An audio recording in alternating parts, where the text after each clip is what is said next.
Friends, welcome to Kavithasamayalarai. இன்றைக்கி நம்ம பார்க்க போகிற ஸ்பெஷல் ரெசிபி நல்ல ஒரு சுவையான பால் கேசரி. கேசரி நம்ம விதவிதமாக செய்யலாம், நல்ல ஃப்ரூட் சேர்த்து செய்யலாம், இல்லை பால் சேர்த்து செய்யலாங்க. நான் இன்றைக்கி உங்களோட ஷேர் பண்ணிக்கிற ரெசிபி பால் சேர்த்து செய்யக்கூடிய ரவா கேசரி வித் மில்க். ரொம்ப ஒரு ஈஸியான ஸ்வீட் ரெசிபி. டக்குன்னு ஒரு 10 நிமிஷத்தில் செஞ்சிடலாம். ரொம்ப நல்ல சுவையாக இருக்குங்க. நல்லா கொஞ்சம் க்ரீமியாக இன்ட்ரெஸ்டிங்கான டேஸ்ட்டில் இருக்கும். எல்லாருமே என்ஜாய் பண்ணி சாப்பிடுவாங்க. நிறைய பேருக்கு இந்த பால் கேசரி ரொம்ப பிடிக்கும். ஒரு ஈஸி சிம்பிள் ஸ்வீட் ரெசிபி. நம்ம குயிக்காகவும் பண்ணிடலாம். பண்டிகை நாட்கள்லையும் விசேஷ நாட்கள்லையும் நம்ம குயிக்காக பிரசாதம் செய்யணும்னு யோசிக்கும் போது இது நல்ல சாய்ஸுங்க. நம்ம டக்குன்னு ஒரு 10 நிமிஷத்தில் செஞ்சிடலாம். வாங்க, அருமையான பால் கேசரி எப்படி பண்ணுறதுன்னு பார்க்கலாங்க. கேசரி கலருக்கு நல்ல அகலமான அடிகனமான வெங்கல கடாயை அடுப்பில் வச்சாச்சுங்க. இதோட லிங்க் நிறையா பேர் கேட்குறீங்க, கீழே டிஸ்கிரிப்ஷனில் கொடுத்துருக்குறேன். இப்போ இந்த கடாய் சூடானதுக்கப்புறம் நல்ல ஒரு 2 கப் அளவுக்கு பால் சேர்த்துக்கிறேன். இது கிட்டத்தட்ட ஒரு 400 ml இருக்குங்க. இந்த பால் நல்லா கொதித்து பாயில் ஆகணும். ஸோ இருக்கட்டும், நம்ம ஸ்டவ்வில் வச்சு விட்டுலாம். ஹை ஃப்ளேம்லேயே இருக்கட்டுங்க, கொதிக்க ஆரம்பிக்கட்டும்.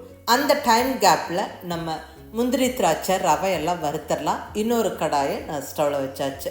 இப்போ கடாய் சூடானதுக்கப்புறம் 1 டேபிள் ஸ்பூன் அளவுக்கு நெய் சேர்த்துக்கிறேன். இந்த நெய் நல்லா உருகி சூடானதுக்கப்புறம் நல்லா சின்ன சின்ன பீசஸாக கட் பண்ண முந்திரியும் பாதாமும் சேர்த்துக்கிறேன். இது கிட்டத்தட்ட ஒரு 2 டேபிள் ஸ்பூன் இருக்கும்.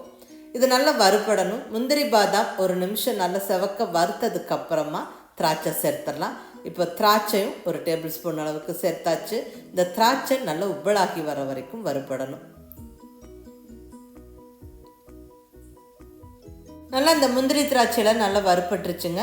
இப்போ இது தனியாக எடுத்து ஒரு கப்பில் வச்சிடலாம். இப்போ அதே கடாயில் நெய் சூடாக இருக்குது.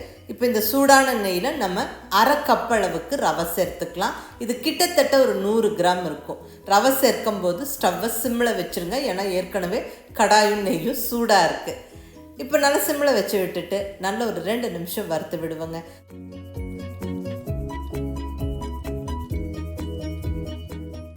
ரவை நல்ல நெய் மணக்க மணலாக நல்லா வறுப்பட்டுருச்சு. இப்போ ஸ்டவ் ஆஃப் பண்ணிடலாம். இங்கே நம்ம பால் கொதிக்கிறதுக்கு வச்சுருந்தோம். பாலும் நல்லா கொதிக்க ஸ்டார்ட் ஆகிடுச்சு. ரவையும் நல்லா வறுத்தாச்சுங்க. இப்போ நம்ம ரவை பாலில் சேர்த்து கலந்து விட்டுறலாம். பாருங்கள், பால் நல்லா பொங்கி வந்துருச்சு, நல்லா பாயில் ஆகிடுச்சு. இப்போ இங்கே கொதிக்கிற பாலில் வறுத்த ரவையை சேர்த்து நல்லா கலந்து விட்டுறலாங்க. நல்லா கலந்து விடுங்க, கட்டி இல்லாமல் கலந்துக்கணும். ஸோ கம்ப்ளீட்டாக வறுத்த ரவையை சேர்த்து விட்டு நல்லா கலந்துருவோம். நல்லா கட்டி இல்லாமல் கலந்து விட்டுருங்க. நல்லா மணலாக ரவையை வறுத்துட்டோம். ஸோ மோஸ்ட்லி கட்டிப்படாது, நல்லா ஈஸியாக நம்ம கலந்துடலாம். ஸோ இந்த பாலோடு சேர்ந்து நல்லா ரவையை கலந்து விடுங்க. நல்லா கெட்டிப்பட்டு வரும். அதாவது நம்ம இங்கே 1/2 கப்பு ரவை எடுத்திருந்தோம். இதுக்கு 2 ஃபுல் கப்பு பால் சேர்த்துருக்குறோம். 100 கிராம் ரவைக்கு 400 ml பால் சேர்த்து இங்கே வேக வைக்கிறோம். நல்ல க்ரீமியாக நல்ல டேஸ்ட்டாக இருக்கும். பால் சீக்கிரமாக கெட்டிப்பட்டு வருங்க. அதனால் நம்ம 1:4ங்கிற ரேஷியோவில் நம்ம ரவையும் பாலும் சேர்த்துருக்குறோம்.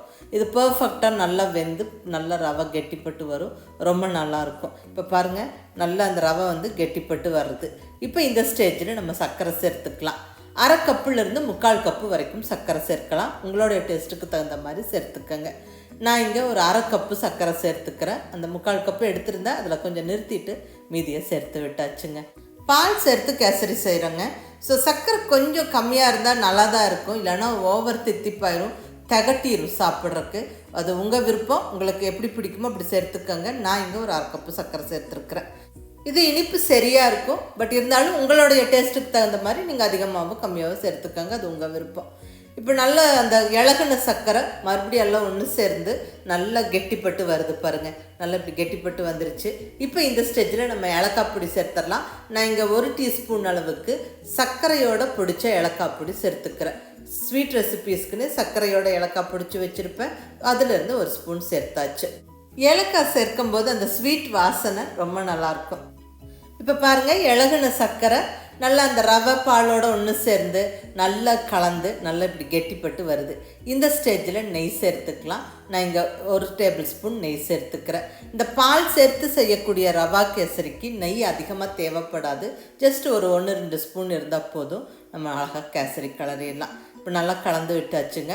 இந்த ஸ்டேஜில் நம்ம வறுத்து ரெடியாக வச்சுருக்கிற திராட்சை முந்திரி பாதாமை சேர்த்து விட்டு நல்லா கலந்து விட்டுறலாங்க. பாருங்கள், நல்லா பர்ஃபெக்டாக கலந்தாச்சு. அழகாக நம்மளுக்கு கேசரி ஆல்மோஸ்ட் ரெடி. இந்த ஸ்டேஜில் நம்ம ஸ்டவ்வை ஆஃப் பண்ணி விட்டுடலாம். இங்கே நல்ல நான் அடிகனமான வெண்கல கடாயில் கேசரி செய்கிறேன். ஸோ அந்த கடாயோட சூடு நல்லா இருக்கும். ஆஃப் பண்ணி விட்டதுக்கப்புறமும் இன்னும் கொஞ்சம் கெட்டியாகும் கேசரி. ஸோ நான் இந்த ஸ்டேஜ்லேயே ஸ்டவ் ஆஃப் பண்ணிக்கிறேன். அவ்வளோதாங்க, சுவையான ரவா கேசரி, பால் சேர்த்து செய்யக்கூடிய இந்த அருமையான பால் கேசரி ஜம்முன்னு ரெடி ஆகிருச்சு. ரொம்ப ஒரு ஈஸியான ஸ்வீட் ரெசிபி இது. டக்குன்னு ஒரு 10 நிமிஷத்தில் செஞ்சிடலாம். ரொம்ப நல்ல சுவையாக இருக்கும், நல்ல ஒரு இன்ட்ரெஸ்டிங்கான டேஸ்ட்டோடு இருக்கும். நம்ம நல்லா குயிக் அண்ட் ஈஸியாக ஸ்வீட் செய்யணும்னு யோசிக்கும் போது இது நல்ல சாய்ஸுங்க. ஈஸியாக ஒரு 10 நிமிஷத்தில் செஞ்சிடலாம். ரொம்ப நல்லாயிருக்கும். விசேஷ நாட்கள்லையும் பண்டிகை நாட்கள்லையும் இந்த ஸ்வீட்டெல்லாம் நம்மளுக்கு ரொம்ப ஒரு ஈஸியான ரெசிபீஸ். மிஸ் பண்ணாமல் ட்ரை பண்ணி பாருங்கள். எல்லாருமே என்ஜாய் பண்ணி சாப்பிடுவாங்க. ட்ரை பண்ணி பார்த்துட்டு எப்படி இருந்ததுன்னு உங்கள் ஃபீட்பேக் சொல்லுங்கள். பிடிச்சிருந்தால் லைக் பண்ணி ஷேர் பண்ணி கமெண்ட் பண்ணுங்கள். கவிதா சமையலறை சப்ஸ்கிரைப் பண்ணி என்னுடைய மற்ற ரெசிபீஸும் வீடியோஸும் பாருங்கள். தேங்க்யூ.